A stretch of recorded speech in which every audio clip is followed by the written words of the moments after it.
Well, hello and welcome. I am Adriana Farrieta, Deputy Director of the Armory Show. Thank you all for joining us today for our first Armory Live program for the 2022 fair.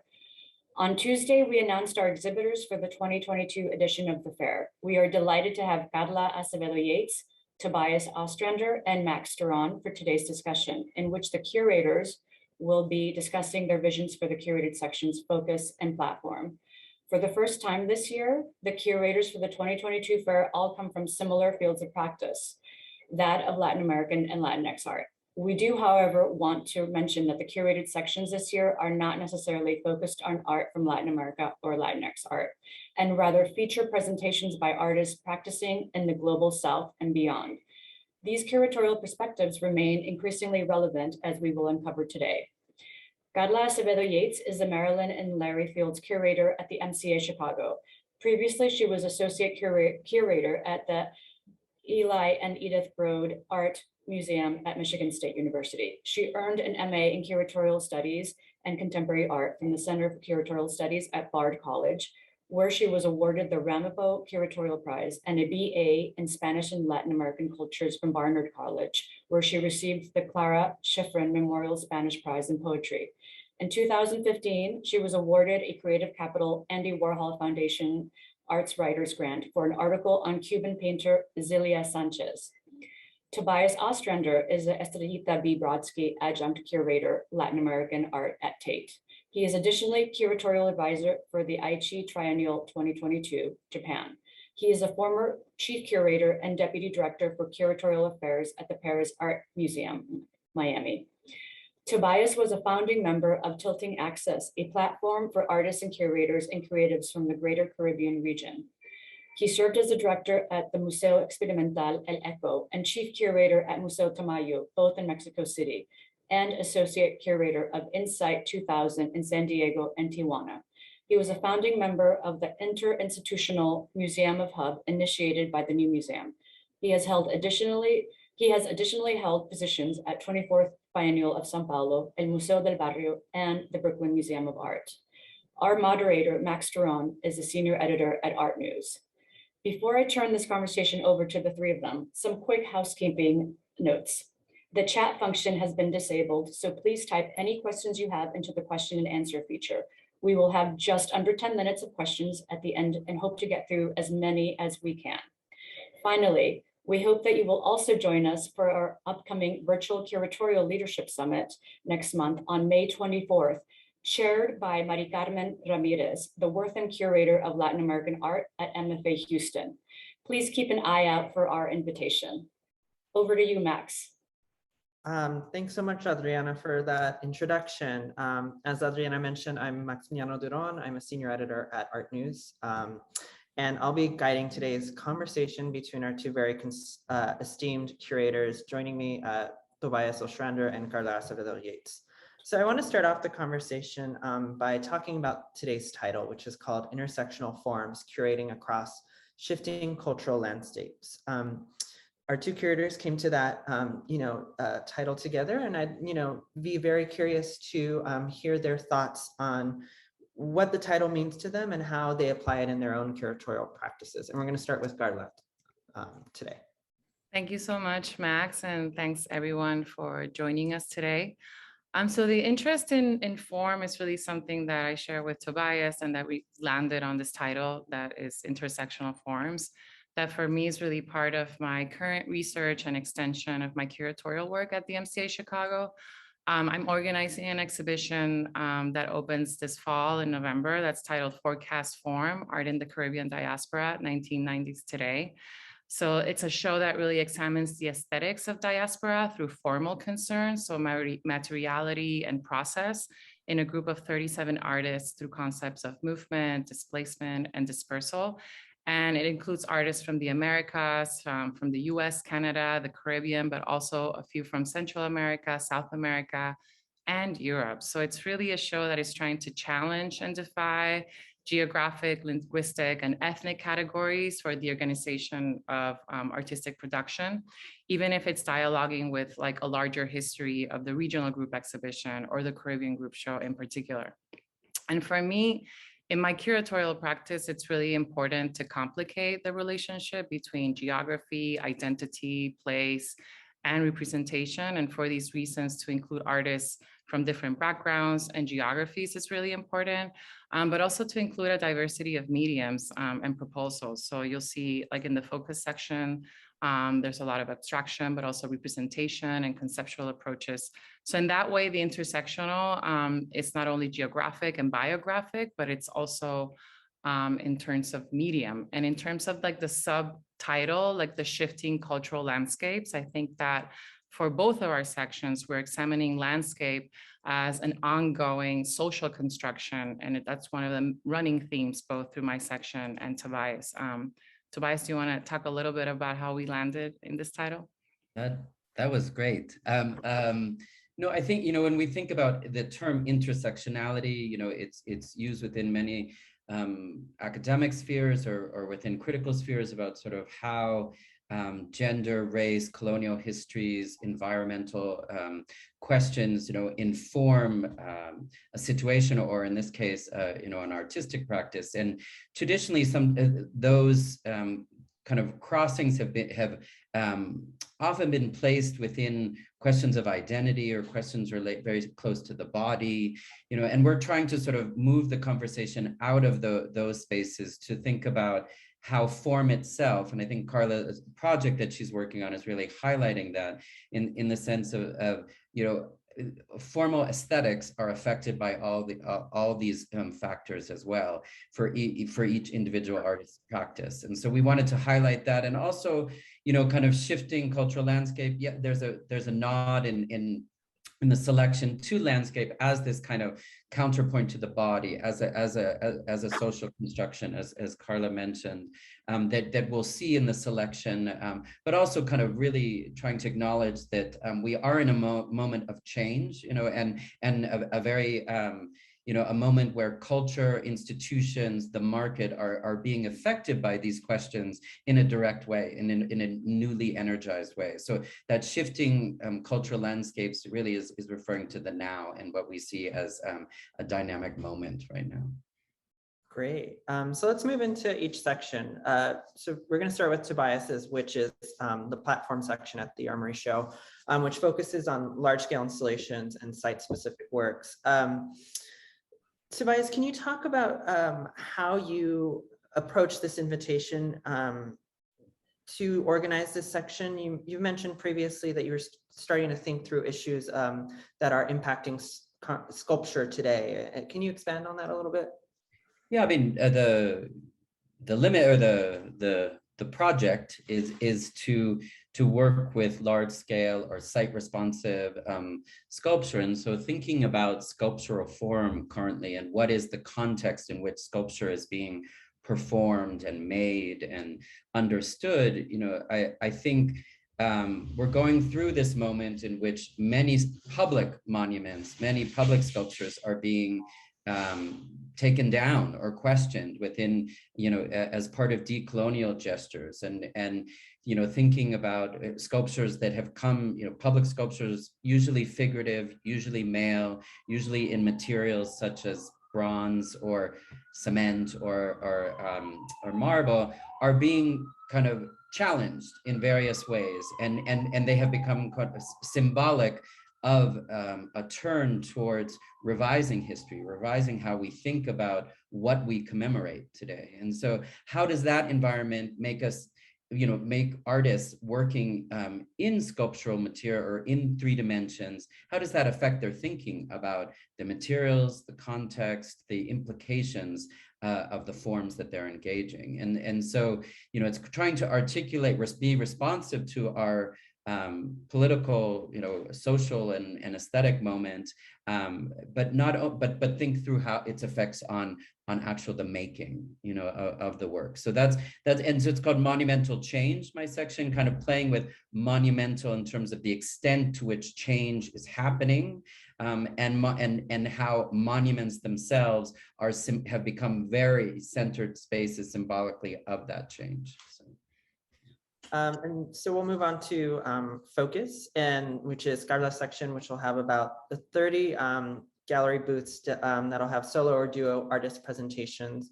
Carla, your section is focusing on various environmental issues, specifically how our current climate crisis intersects with colonialism, racism, sexism, homophobia, and other issues. Can you expand a little bit as to kind of how you conceived this section? Yeah, so as you said, there's 30 booths and some of them are single and dual artists. So like it had to be a theme that was pretty broad to accommodate like different types of practices.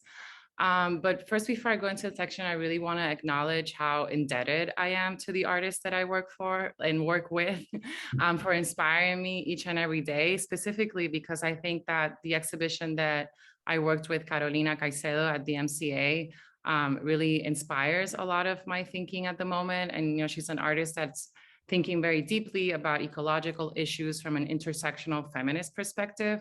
In particular, how race, colonialism, and patriarchy are all connected to violence and environmental destruction. And usually we see these things as distinct, right? So I think that through her work, you can see how all these things are really intersecting and shaping each other. You can also see it, of course, with the aftermath of Hurricane Maria in Puerto Rico. So all these things are really contributing to like a way of thinking and a perspective that I've been developing through different exhibitions and different projects. But also like the work of Omar Velasquez also that, you know, was, I've worked with him at the MCA, a painter based in Puerto Rico. I'm thinking about the mountain and the flora and fauna of the island as these like creative entities that have agency. So also thinking about the environment as something active and alive, right? That is part of like a human experience. But we've seen, of course, in the last couple of years, how ecological issues and the environment more broadly have become increasingly more urgent and timely, of course, like through COVID. So for me, it's really important to understand how these concerns are not disconnected from all these things that I spoke about. So from colonialism, racism, gender violence, and the patriarchal structures that support it. So the big idea really behind this section is to bring together artworks that speak to all of these different concerns through the lens of landscape, nature, the body, sexuality, and the built environment. So as you see, it's quite broad. But again, it's that intersectionality that Tobias mentioned and that gives the title for this talk of the issues surrounding the environment and how these personal and collective experiences really shape our understanding of place, but also push forward the idea that I mentioned that the landscape is in fact a social, political, and cultural construction. Great. So now we're going to move on into taking a look at some of the artists whose work will feature into both sections. Tobias, you mentioned that Juan Fernando Herran's work, specifically this Heroes Mil piece, kind of served as an inspiration for your section as a whole. Can you talk a little bit about that? Yeah, I think,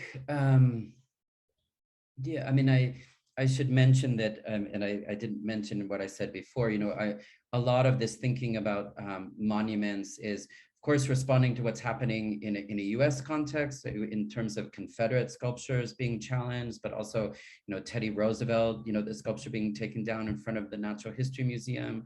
But this is also taking place throughout Latin America. And I work in Mexico and Mexico City, and a Columbus sculpture was recently taken down on one of the main avenues. And it generated a lot of discussion about, you know, what should replace it. And kind of feminist groups have sort of taken it over, indigenous groups are sort of talking about, you know, what kind of representation should go there. So the empty monument has become like a very active space, you know, and really kind of in discussions around that, maybe the best thing is to just leave these monuments empty, you know, and so thinking about Juan Fernando Herran's work, this is a piece that was shown several years at a museum here in Mexico in Puebla.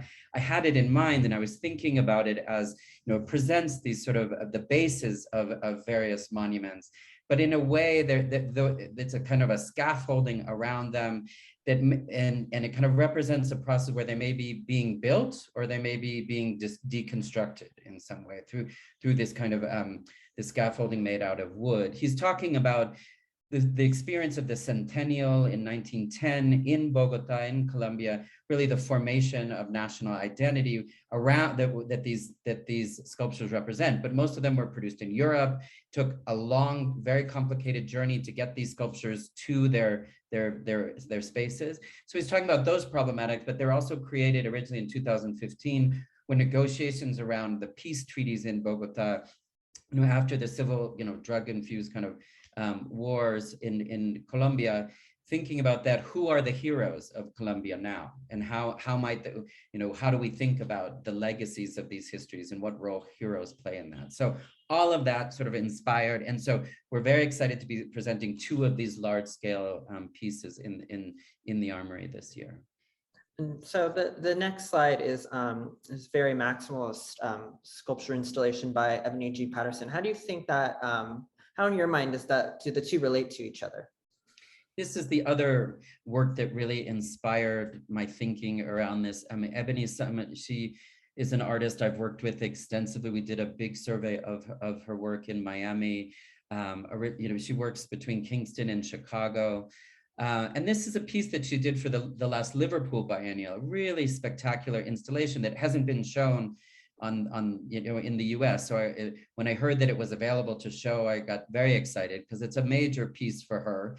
The title is When the Cry Takes Root.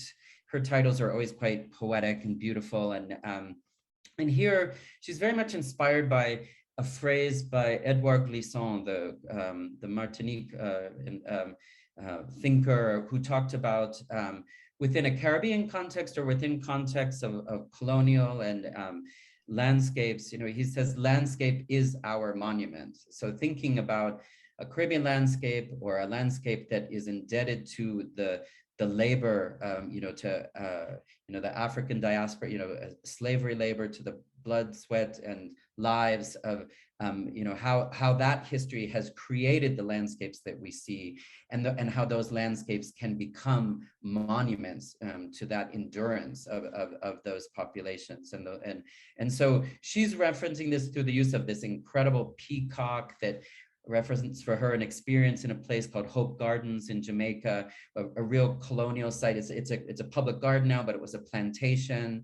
So here she's creating this landscape, and under this base, if you see the piece in person, there are glass hands and feet. So it's like underneath this landscape are the ghosts, the bodies, of the people who generated it. So really thinking about, again, a counter monument, how landscape itself can be a monument to what's traditionally been invisible histories or invisible labor in creating it. So that's the connection I see. And we'll see that kind of, these 2 nod to many things in my section in some ways. Yeah. Right. And you mentioned, the landscape as part of this work. Carla, one approach that you wanted to take with your section was thinking through how, and foregrounding how artists are approaching the landscape through abstraction. I was wondering if you can talk to us a little bit about the next 2 works, which are by, or next 2 artists, Claudia Peña Salinas and Shazed Dawood. Yeah, so in the section, I really wanted to include works that reference landscape and the built environment through geometry and abstraction. And this is because sometimes we think of abstraction in relation to the Western canon as something that doesn't have any content. So I really wanted to present artists whose work is addressing social and historical ideas through color, shape, and form. And one artist that immediately came to mind, of course, is Claudia Peña Salinas, who I've worked with. We did a show together at the MSU Broad. So it's nice to get together in this context and work together on this. So she's an artist born in Mexico. She grew up in Chicago. She lives in New York. And her work is really interesting for me because it's equally informed by minimalism, color theory, the built environment, and pre-Columbian history. So it's all these different things coming together through sculpture and works on paper and video. So for many years, she's been researching Mayan and Aztec archaeological sites in Mexico, as well as the rain god and goddess Tlaloc and Chalchitlicue. I can never pronounce that really well. But what is interesting is that what she does is through sculpture, she's able to bring these sites and these stories to the present moment, recreating a type of archaeological site in space through really simple forms, blocks of colored plexiglass, found images, and sculptures made out of brass. And oftentimes she creates these really immersive installations informed by her research into pre-Columbian water deities and sites like Talocan, which is a subaquatic paradise of sorts in Mayan Aztec culture. So she creates this environment where it seems like the viewer is immersed and surrounded by water. And I think by referencing these water deities and sites, she's also bringing our attention to our current water crisis and climate emergency, all through indigenous thought and history, which I think it's quite interesting. And in addition to sculptures, she's also presenting a new series of works on paper, these wax transfers that kind of resemble a type of like handiwork found in pre-Columbian buildings. So to do those, she combines like a encaustic painting technique with photocopy and transfer. And then she uses images that she sorts from her collection of postcards that she's gathered over the years. So it's also talking of a type of like tourist economy and a touristic gaze on these monuments. And then the next slide. Yeah. And then the next artist that is also approaching abstraction and landscape in the built environment is Shehzad Dawood, represented by Gallery in Mumbai, India, which are very contemporary. So Dawood is an artist who lives in London, but is of Pakistani and Indian heritage. And he's known for his engagement with modernist architecture in South Asia, addressing the built environment and its relationship to the politics of space through a really research-intensive practice. And for the Armory, the artist will be presenting a new body of work titled Integrations, that is examining modernist buildings across the global South and what these buildings reveal about the broader geopolitical context, in particular, the non-aligned movement, the Cold War, and the petrol boom of the 1970s. So it seems like very relevant to the current moment that we're living in. So it's like a new body of paintings that are made on jute to reference sort of like the sacks that are used for international trade, in particular in the global South. And these forms are abstracted portraits of buildings that are titled after the architects that designed them in this region. And he will also present a series of small ceramics. You can see an example in the image on the right that represents these buildings in an anthropomorphic way. So there's other works not pictured here, but he also works with technology and AI. So there will be several works that are made for phones that source imagery from the web on modernism in general in the global South. And so the next artist is Nugent Smith. Tobias, these are very modestly scaled sculptures that, you know, could almost be read as anti-monuments in a way because of their scale. Can you talk a little bit as to how you see them fitting into a section focused on monuments? Oh. Tobias, you're on mute. Hold on. Sorry, I have all this street noise in Mexico City going by, so I was trying to get that out. But I mean, Nugent is an artist who works in Jersey City and very interested in kind of channeling his own background, Trinidadian and Haitian background. And he's thinking about, this is part of a series of works that takes many forms, sculptures, maps, other objects called Bondo House. And here, what I see, with the connection that I'm making is they're monuments to survival, or to the human ingenuity in creating structures for survival in the face of, in many cases, kind of climatic change. You know, I mean, he's referencing hurricanes in the Caribbean or tsunamis in other parts of the world, and how in the aftermath of that, people have to pick up their belongings and somehow make living structures. And so we can see they're an unusual scale because they aren't so large. So we could see them as maquettes, you know, for these types of structures, but also homages to these. And for me, they have this sort of almost like a particular energy to them, almost that, I mean, you could take them with you as some sort of celebration or monument of this endurance of the human spirit in the face of tragedy, you know, calamity, ecological calamity. So that's what, and there will be 8 of them on these bases. So they will create their own kind of group of sculptural islands ultimately, so in the armory. So those are the references I see. They have a particular kind of talisman kind of energy to them that I really connect to, and so that's the scale is important for me in these works in that sense. Yeah. And so, Perla, the next 2 artists are specifically working within portraiture and, you know, imaging queer communities and chosen family. Can you talk a little bit about Laosho Johnson's work first, and then we'll move on?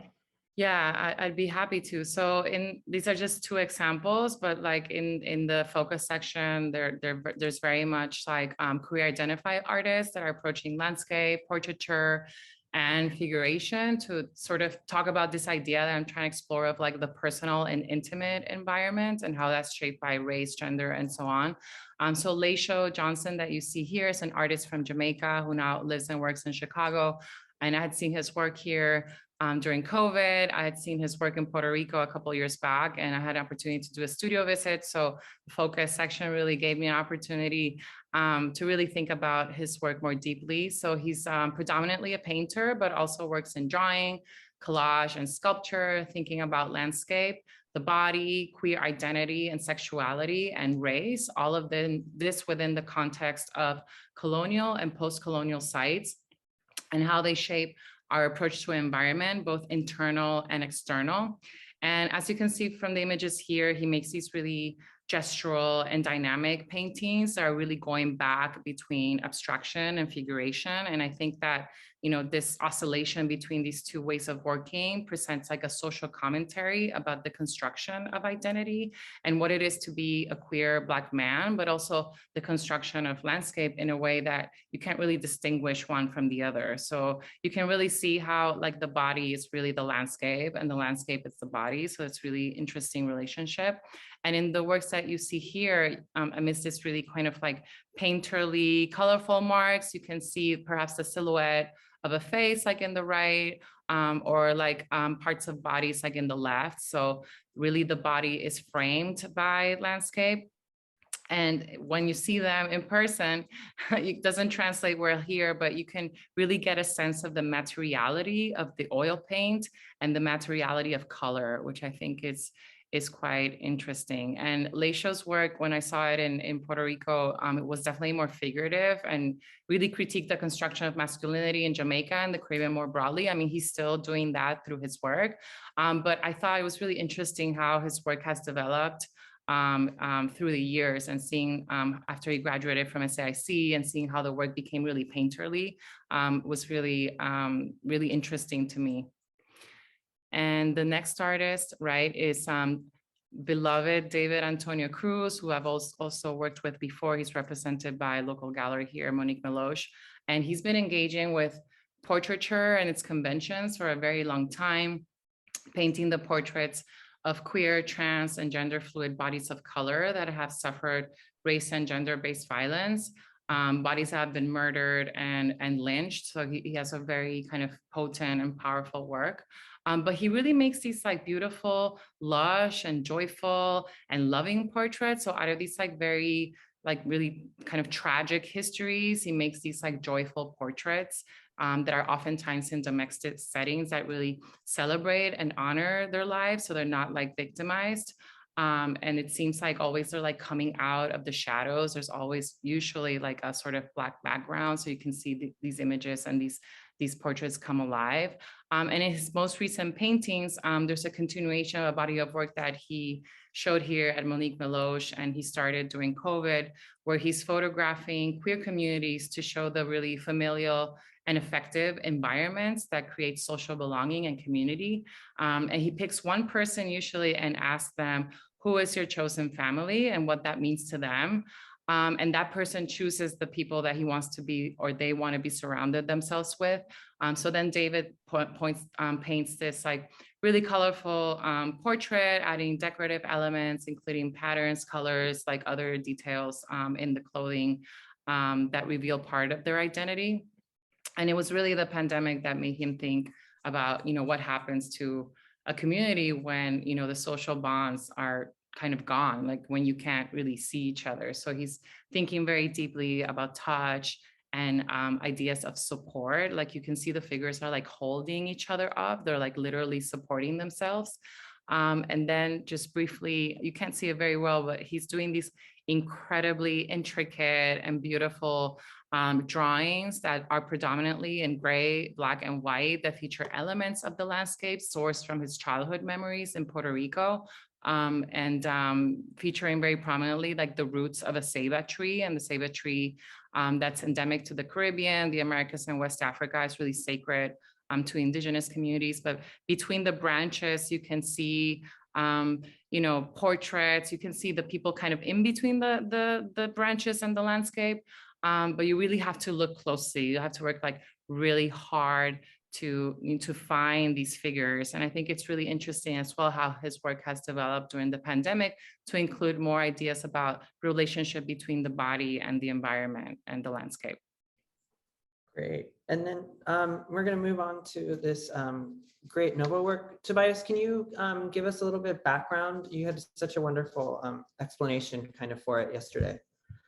Yeah, Renier Leyva Novo is an artist who until very recently was working in Havana, and he's worked several times with public monuments in Havana, and in this case, he's taking he's making a one-to-one scale version of the head of Jose Marti, the kind of independence leader of the 19th century, and it's a sculpture that exists in Havana. And one way that in Havana public sculptures are kind of honored or refurbished is to paint them over. A lot of them are white marble, but they get painted over in white paint. And so here he's taking the image or the face of Marti and covering it with 500 layers of white paint.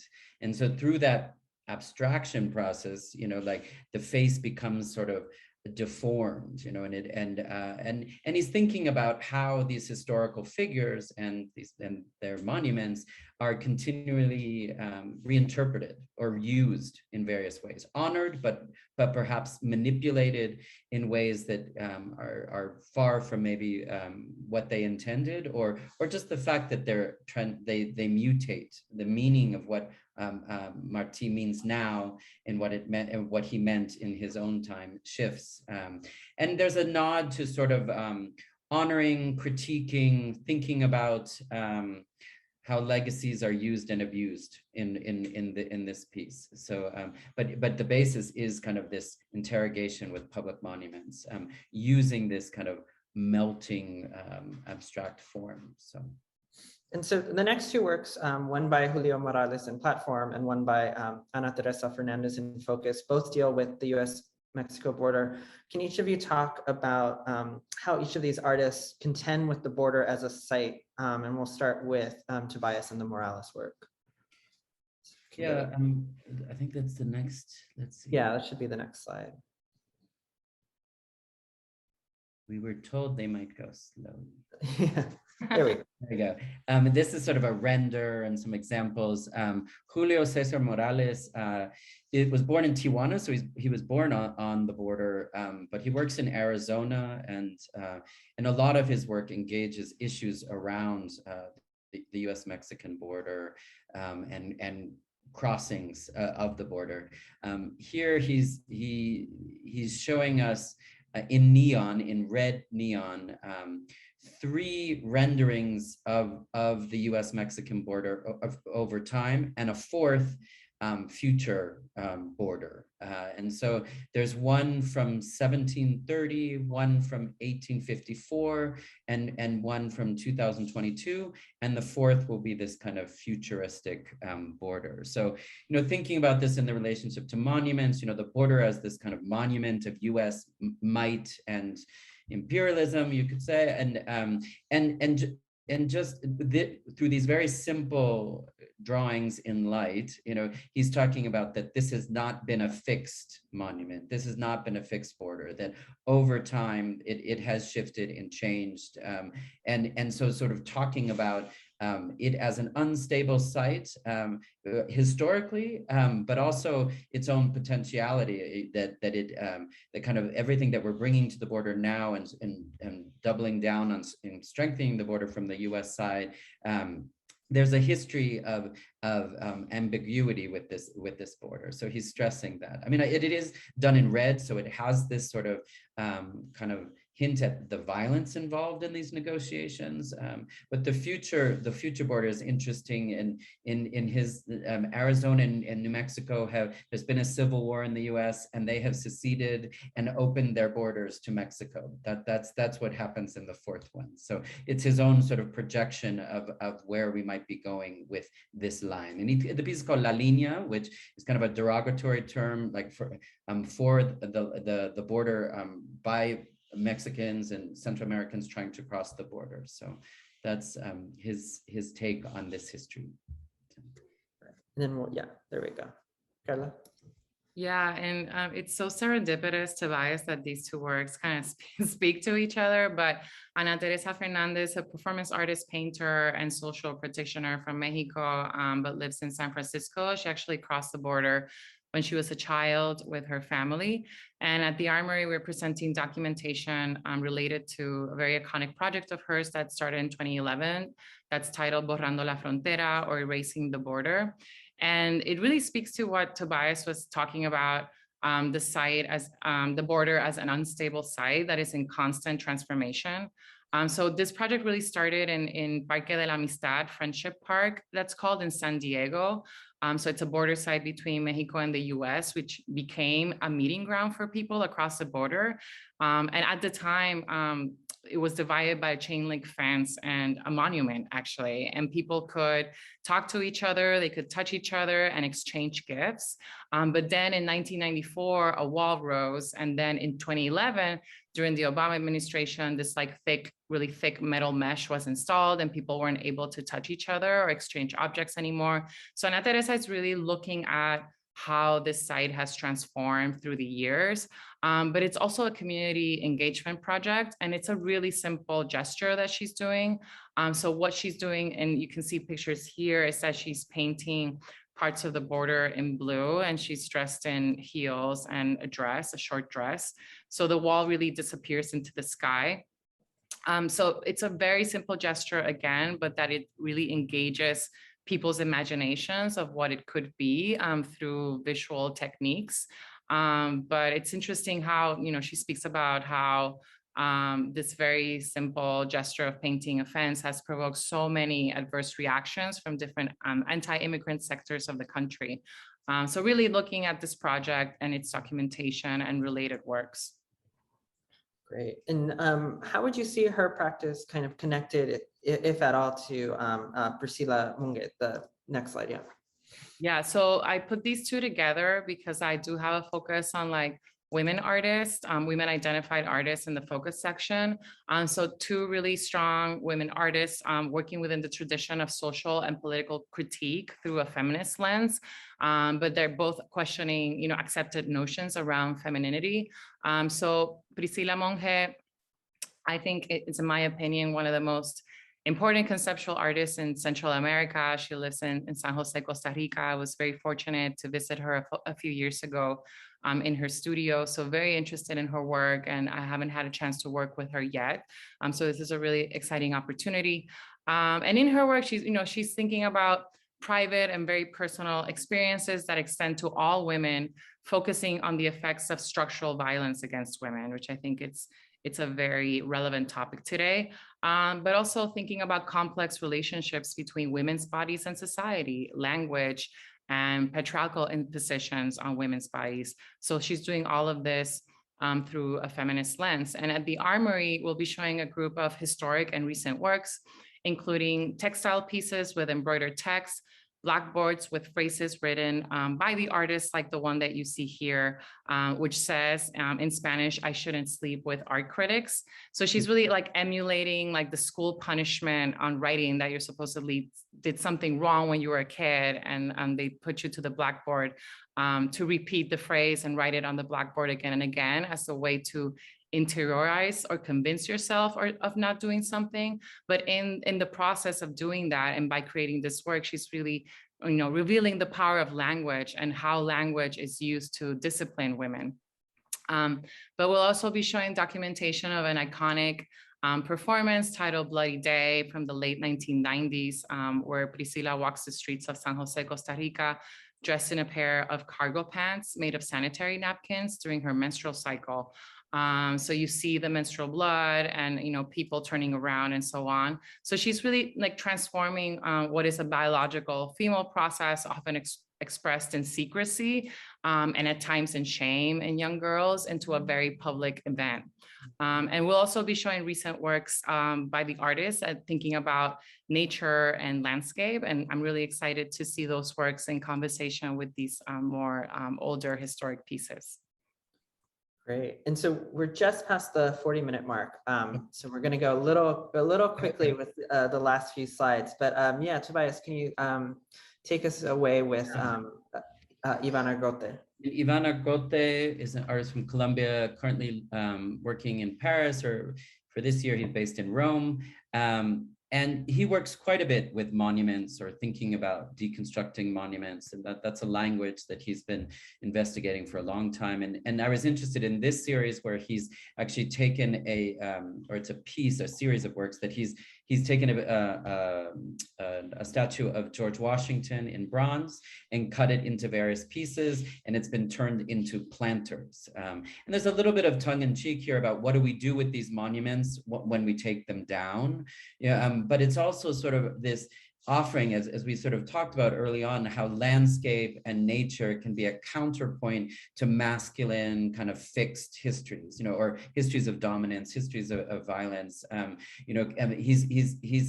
He's using nature here to kind of show new possibilities in many ways for these problematic histories, or look at them in a different way moving forward. And to use, what are the monuments we might do? Maybe we should, think of nature as a monument to honor. So that's his perfectly into the next work.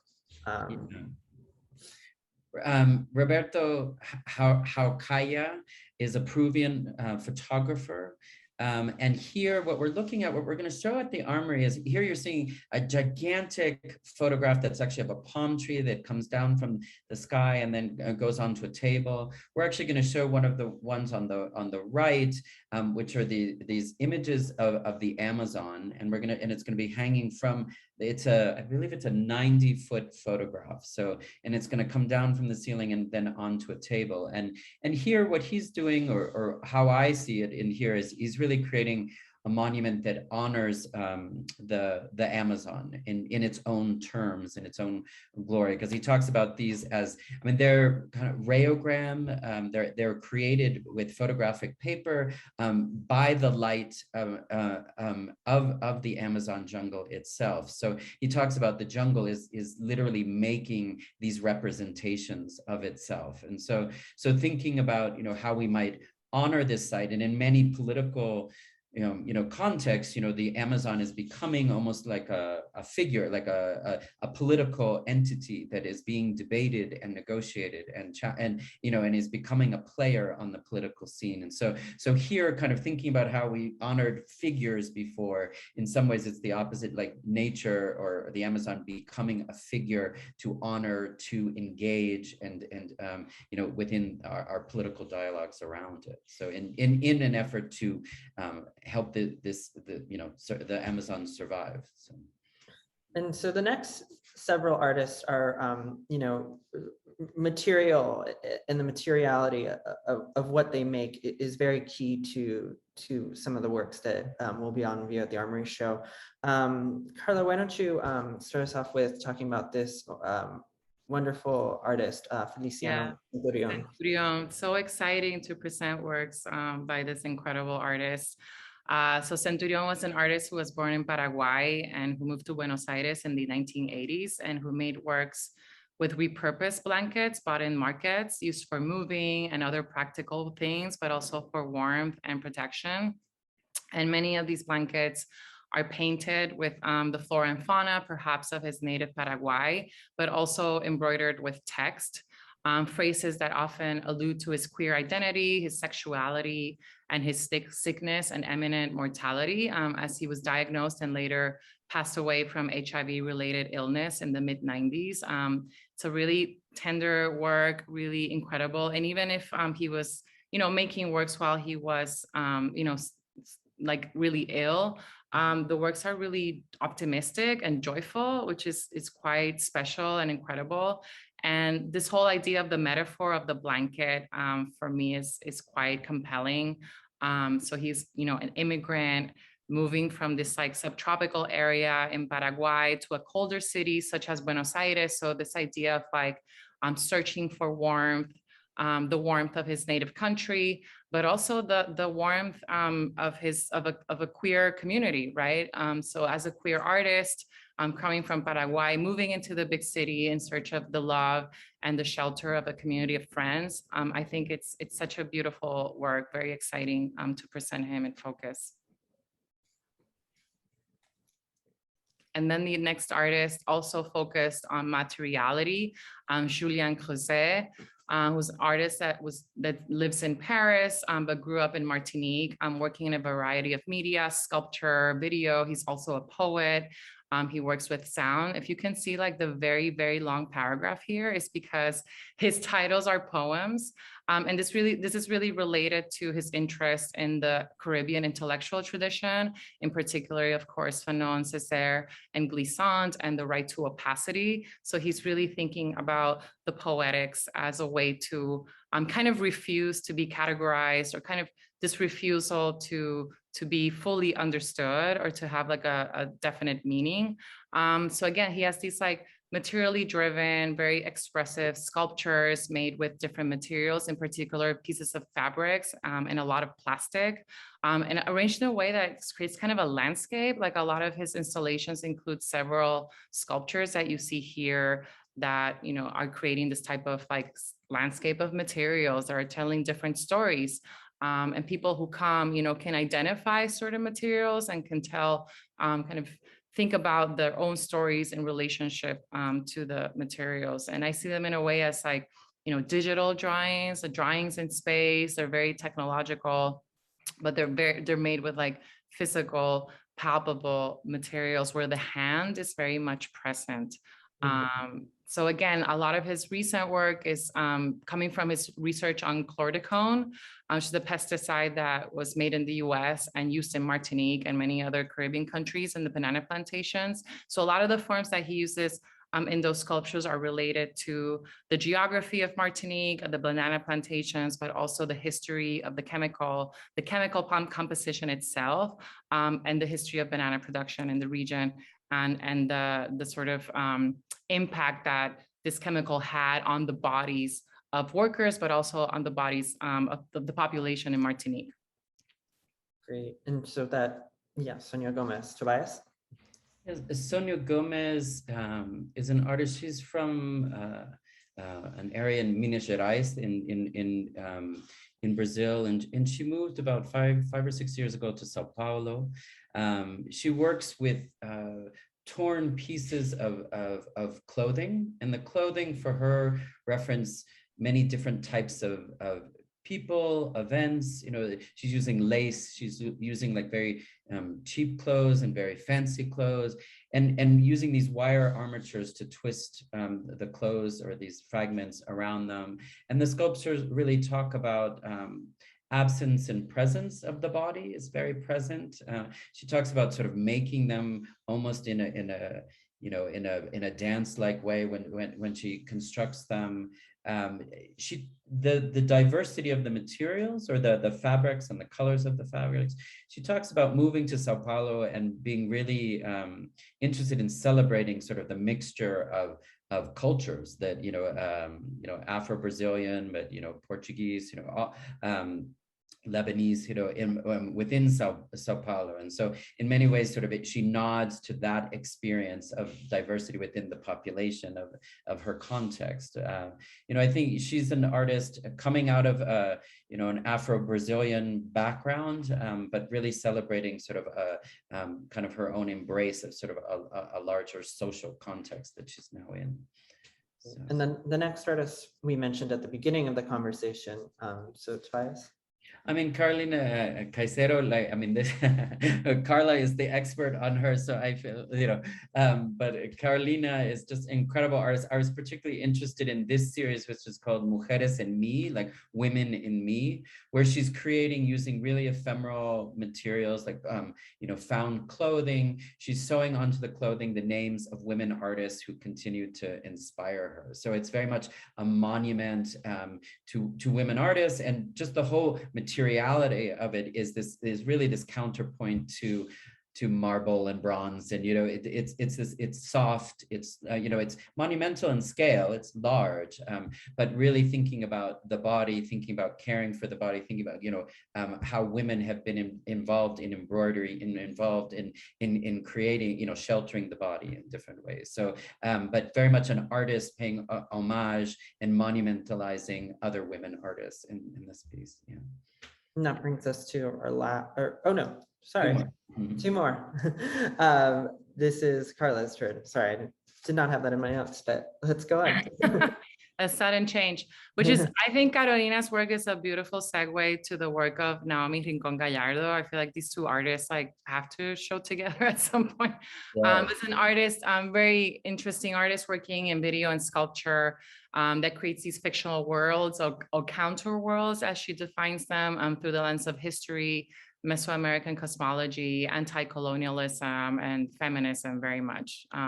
So these like kind of the stills that you see here from the videos, it's like very futurist, psychedelic narratives that combine theory, popular culture, fantasy, bits and pieces of everyday life, but they're really inspired by real women who have resisted against the logics of extractivism and capitalism. So again, like dialoguing with Carolina's work, you know, defenders of the land and the waterways, and looking at ancestral knowledge and belief systems to imagine other ways of living and being with nature and non-human forms. So again, like exploring the effects of the mining and other activities that are impacting our environment through the eyes of humans, animals, and other characters. There's like a plethora of characters in her video. And the stills that you see here is from a video called The Formaldehyde Trip, which is a nonlinear narrative shaped by the life of Betty Cariño, a frontline defender of the land, the territory, and self-determination of indigenous populations, who was murdered by paramilitary forces, I think 12 years ago. So through this video, she's imagining Betty's voyage to the underworld, where she encounters animals and other life forms that guide and accompany her through this trip. So. And our final slide, there we go. Yeah, Mary Savande, like I think this artist from South Africa, and here she's created sort of her own avatar, Sophie, who she creates monumental sculpture or installations or large scale sculptures. This figure, Sophie, has a blue phase, a purple phase, and a red phase. And in this one, she's in her purple phase, which is really talking about the spirit of collective action. But you see the red phase kind of hinting out from under this sort of Victorian garb.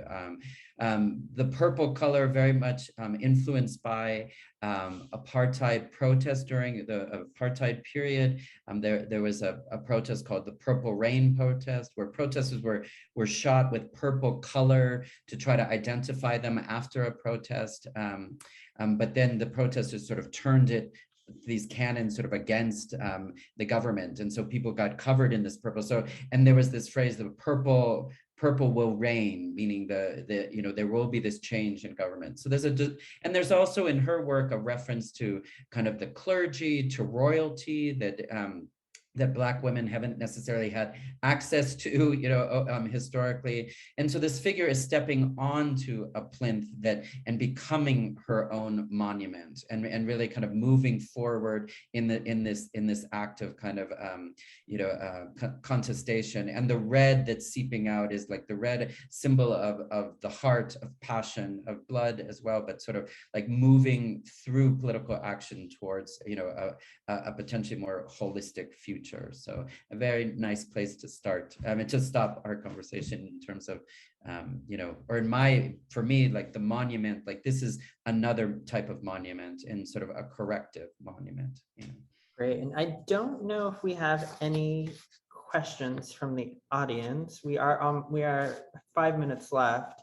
Since I'm not seeing any in the Q&A function, perhaps while we wait, one kind of overarching question that we've mentioned in various forms is, borders and geographies as unstable sites as being very porous. And I was wondering if you could both talk a little bit about, the very important inclusion of artists from specifically non-Spanish speaking countries within the Caribbean, and as well, the interconnectedness to Latin America and Latinx art within the US, to the global South and elsewhere in the world. I can start us off if you don't mind.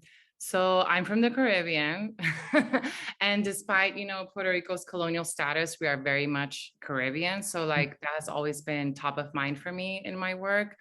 And here, I was very deliberate of including like English and French speaking Caribbean artists, because I feel sometimes like, and from a US perspective, it's always towards the Spanish speaking Caribbean. So it's really important to be inclusive of those different geographies. And although this fair, has been framed, this edition, within the context of Latinx and Latin American framework, the question for me that I keep asking myself is, in this era of the lack of global cooperation, as we have seen during COVID, there's so many articles that have been published about the end of globalization, all these different things of the world getting like increasingly smaller. It's like, what kind of conversations we want to have? And should we have conversations that are restricted by national and ethnic bounds, or should we build bridges across these different categories? And for me, like Latin American Latinx are really geographic terms, like Latinx to a lesser extent, but it's still sort of bound by the geopolitical borders of the US. So for me, it made sense to expand the conversation beyond the Americas and beyond these terms, to include artists from other geographies whose cultures have also been shaped by colonial and post-colonial history. So that's kind of like the reasoning behind kind of opening that conversation to the global South, for lack of a better term. Tobias. Yeah, and I think these conversations are happening beyond geographical context and feeding each other in an interesting way. I mean, I think, when I think about questions of decolonial gestures, thinking about indigenous knowledge, thinking about a bit beyond kind of binary structures, I think contexts are speaking across geographical terms and learning from one another in very particular ways. Indigeneity is being discussed very actively within an African context, and it may mean something very different there than it means in the US, for example. But these terms are using each other to create synergies and create ties or ways to talk across specific colonial histories, and I think those are productive spaces that I'm interested in activating, that imply geographies, imply specificities, but also imply kind of moving, like sharing knowledge or looking towards the development of a future knowledge based on past knowledges that may have been repressed because of colonial histories, and to use that to kind of create imaginaries for all of us to move forward from where we are, with all its problematics of the present. Yeah. And I think we're almost at time, but why don't I squeeze in one more question? Carla, let's start with you again. I'm curious to hear kind of I know for you, it was very important to have an intergenerational focus in terms of bringing all of these artists together. Can you talk a little bit as to the thinking behind that? Yeah, I've always been kind of interested in that. Actually, the show I'm organizing in the fall, I think the youngest artist is 27 and the oldest, I mean, the living artist is in their 90s. So I've been very much kind of interested in that in general in my practice. So I was very wanting to incorporate that into focus. And one question that I always ask myself is like, established to whom, to which audiences? Because there's an artist that might be established in India or in Puerto Rico or in Brazil, but not here. So there's always this like sense of like discovery in these types of sections of people wanting to see just younger emerging artists that are like entering the market, and having again this like concept of discovery, which I think can be very problematic. So for me, I really wanted to include, artists from different generations, established artists like Priscilla Monge is like an incredibly established artist, like not emerging at all. And she has shown in New York in the past, perhaps not so much institutionally. I think she did show in the Global Feminism show a while back at the Brooklyn Museum. But it's a matter of like thinking about like a cross section of like different artists that have different levels of visibility, both in the US and where they're from, even if it's a younger artist or like a more established artist. Tobias? Yeah, I would say the same thing. I as well have worked with a lot of older artists that may or may be known within their local context or within a larger international art world, maybe less. So I find personally like working with older artists very inspiring because they often have lived through the highs and lows of the art world, visibility, invisibility, moment, depending on where, with a lot of different factors coming into play. But then of course, we're also talking about often older women artists of color who very specifically have not been given the visibility that they needed for racist and gender biased reasons. So it's not revisionist in the sense, but it's about sort of like overcoming or looking in a different way with fresh eyes at their work in this context. So I think, but as I say, particularly as the art world, as one spends time in the art world, looking at and listening to older artists and their own experiences, of how they've navigated over time is very inspiring, and how their own work navigates that through an extended period of time. I always find it very inspiring and very informative. Yeah. Great. Well, I think that's a great place to leave off. So that'll conclude our talk. I want to thank everyone who came to hear these two wonderful curators speak about the sections they'll be curating at the 2022 Armory Show, and especially thank our two panelists for sharing a little insight into their practice and what to expect in September. One thing I would say, or I think we should both say, is this is just a small, it's just a small slice of what we're presenting. So there's a lot more to see and a lot more to come. Definitely. All right. Well, thank you so much, everyone, and that will conclude today's talk. Thanks, Max. Thanks, Max. Everyone.